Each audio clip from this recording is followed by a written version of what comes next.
నమస్తే. ప్రస్తుతం మనతో పాటు సీనియర్ జర్నలిస్ట్ దాము బాలాజీ ఉన్నారు. ఆయనతో మాట్లాడదాం.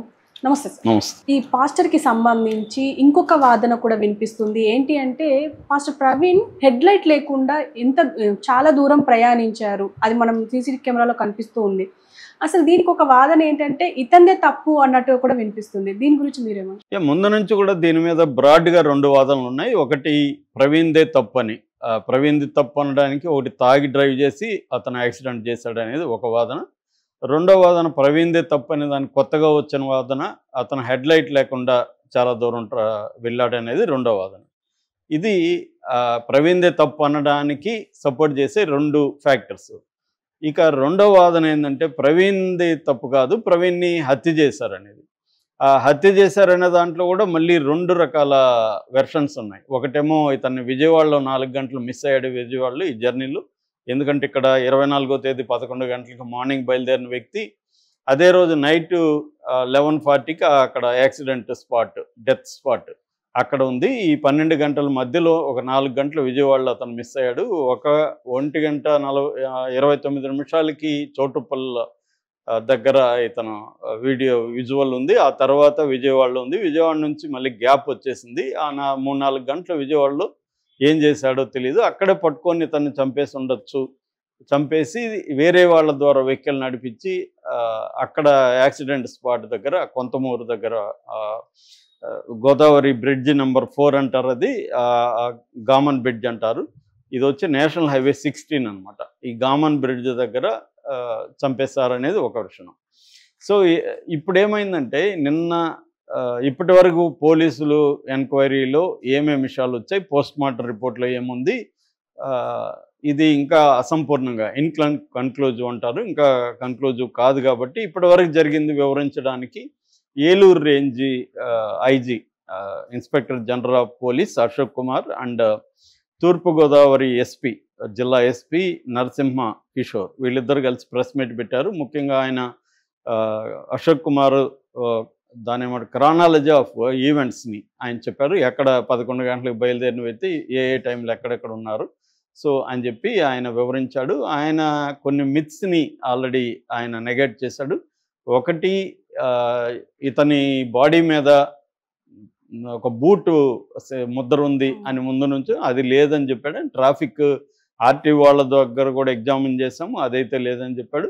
ఒకవేళ ఎవరైనా వెహికల్ గుద్దుంటే ఇతని బండికి పెయింటింగ్ అంటుకోవడం కానీ, బండి వెనక నుంచి డ్యామేజ్ అయి ఉండడం కానీ జరుగుండాలి, అది కూడా ఏం లేదని చెప్పారు. అలాగే ఆ టైంలో వెళ్ళిన మొత్తం 5 వెహికల్ని కూడా వీళ్ళు విచారించారని, 5 వెహికల్కి కూడా ఎక్కడ కానీ ఒక దాని ఏమంటారు డింట్ అయి ఉండడం కానీ, వెహికల్ దెబ్బతినడం కానీ ఏమి జరగలేదు, వాళ్ళకి కూడా ఏమీ తెలియదని వాళ్ళు కూడా చెప్తున్నారు అనేది కూడా చెప్పారు. అంటే అక్కడ యాక్సిడెంట్ చేసి ఎవరో చంపారన్న వాదనకి బలంగా అయితే ఇప్పటివరకు కనబడలేదు. అదొకటి. రెండవది, ఎక్కడెక్కడ గాయాలు ఉన్నాయి కూడా ఆయన నిన్న పోస్ట్ మార్టం రిపోర్ట్ ఇప్పటివరకు వచ్చింది, అది సమగ్రంగా లేదు, ఇంకా పూర్తి రిపోర్ట్ రావాలి. ఇప్పటివరకు వచ్చిన దాంట్లో కాళ్ళు చేతులకి ఒక అబ్రేజివ్ ఇంజురీస్ అంటారు. అబ్రేజ్ అంటే దోక్కుపోయి గీక్కుపోయి అలాగా అబ్రేజివ్ ఇంజురీస్ ఉన్నాయి. ముఖంలో లాసరేటెడ్ ఇంజురీస్ ఉన్నాయి. లాసరేటెడ్ అంటే కోతలాగా, ఒక బ్లంట్ షార్ప్ దీంతో కోసినట్టుగా పెదాలంతా కోసుకుపోయి అలాంటి ఇంజురీస్ ఉన్నాయి. అట్లా కాలిన ఇది ఉన్నాయి. దానికోసం అక్కడ కూడా ప్యాథాలజీ కూడా ఇచ్చాము. అట్లాగే టాక్సికాలజీ రిపోర్ట్ వచ్చింది. ఇంకొంత ఎఫ్ఎస్ఐ ఫోరెన్సిక్ సైన్స్ ల్యాబ్ విజయవాడలో రిపోర్ట్ రావాల్సి ఉంది అనేది ఆయన చెప్పాడు. దాని తర్వాత సీసీటీవీలని అనలైజ్ చేసే బాధ్యత నరసింహ కిషోర్కి ఇచ్చారు. ఈయన మొత్తంగా ఓవరాల్గా కంప్లీట్గా 16 సీసీటీవీ ఫుటేజీలను ఆయన అనలైజ్ చేస్తూ చూపించారు. ఆ సీసీటీవీ ఫుటేజీలు కూడా ఒక్కొక్క దాన్ని 50 ఫ్రేములుగా విభజించారు. ఈచ్ ఫ్రేమ్ని వాళ్ళు అనలైజ్ చేస్తూ చెప్పారు. ఈ అనాలిసిస్లో ఏంటంటే కొవ్వూరులో మాత్రమే ఆయన క్లోజప్లో బండిని మెల్లగా తోసుకుపోతున్న విజువల్ కొవ్వూరు టోల్గేట్ దీంట్లో ఉంది. మిగతా వాటిలో పాస్ అవుతున్న విజువల్స్ మనకు కనబడ్డాయి. సో ఆయన చెప్తున్న దాని ప్రకారం, మనకు కనబడే దాని ప్రకారం గొట్టిపాడు దగ్గర నుంచి హెడ్లైట్ పనిచేయడం మానేసింది. సో గొట్టిపాడు ఎక్కడుంది? విజయవాడకి 65.4 కిలోమీటర్ల దూరంలో గొట్టిపాడు ఉంది. గొట్టిపాడు నుంచి డెత్ స్పాట్కి ఎంత దూరం ఉందంటే 234 కిలోమీటర్లు ఉంది. అంటే ఈయన రాత్రి టైంలో అంటే 9:30 తర్వాత నైట్ టైంలో నేషనల్ హైవే 16 మీద హెడ్లైట్ లేకుండా 234 కిలోమీటర్లు ప్రయాణించారు. ఇది ఖచ్చితంగా క్రైమ్ కూడా. అకార్డింగ్ టు మోటార్ వెహికల్ చట్టం కింద కూడా నేరం. సో మామూలుగా సిటీలోనే అలో చేయరు మనకి వెహికల్స్కి లైట్ లేకపోతే. అలాంటిది నేషనల్ హైవే మీద హై రిస్క్. టూ వీలర్ అంటే మామూలుగా కారుతోనే నైట్ డ్రైవ్ చేయాలంటే వెరీ వెరీ రిస్క్. ఇవాళ అయితే ఎట్లా ఉంటాయంటే అటుపక్క లైట్లు ఎల్ఈడీలు ఇవన్నీ వచ్చేసి అసలు కళ్ళు. మొన్న కూడా వేరే ఫ్రెండ్తో నేను నైట్ వెళ్తే కొద్ది దూరం బయటికి నేషనల్ హైవే మీద ఆ డ్రైవర్ ప్రొఫెషనల్ డ్రైవరే అతను ఆగిపోతున్నాడు, వెహికల్ని ఆపేస్తున్నాడు. అతని వల్ల గల ఎదురుగా వచ్చేవి కంప్లీట్గా బ్లైండ్ అయిపోతుంది ఐస్. ఆ స్థాయిలో ఉంటే మనోడు అదే లైట్ లేకుండానే వెళ్ళిపోయాడు. అంటే అతని పాయింట్ ఆఫ్ వ్యూలో నుంచి చూసినప్పుడు అతనికి ఎక్కడో ఆగిపోయింది, గొట్టిపాడు దగ్గర ఆగిపోయింది. అతను ఎక్కడైనా పోయి ఆ టైంలో రిపేర్ చేయించుకోవాలంటే అతను బద్దకించుండొచ్చు, దగ్గరలో ఏమీ లేకపోవచ్చు హైవేలో. సరే మెల్లగా వెళ్ళిపోదాంలే అని కూడా అనుకోవచ్చు. ఇలాంటివి చాలా జరుగుతుంటాయి. మనం అందరూ చేస్తాం, నేను కూడా నాతో సహా అందరూ మనం తెలిసి కూడా కొన్నిసార్లు ఏం కాదులే వెళ్ళిపోదాం ఒక్కసారికి అనే ఇది జరుగుతుంటుంది.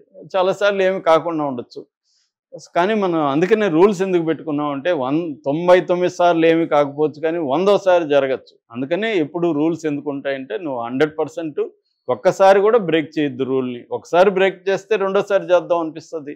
నువ్వు 99 సార్లు తప్పించుకోవచ్చు, 100సారి నువ్వు దొరికిపోవచ్చు. అందుకనే రూల్స్ అనేవి ఫ్రేమ్ చేస్తారు. సో ఇతను అదైతే తప్పు ఉంది. ఇతన్ని ఇష్టపడే వాళ్ళు, ఇతను సపోర్ట్ చేసేవాళ్ళు కూడా దీని పట్ల మాత్రం వ్యతిరేకత చూపిస్తున్నారు. ఇక్కడ మళ్ళీ ఇంకొక కుట్ర థియరీ ఉంది.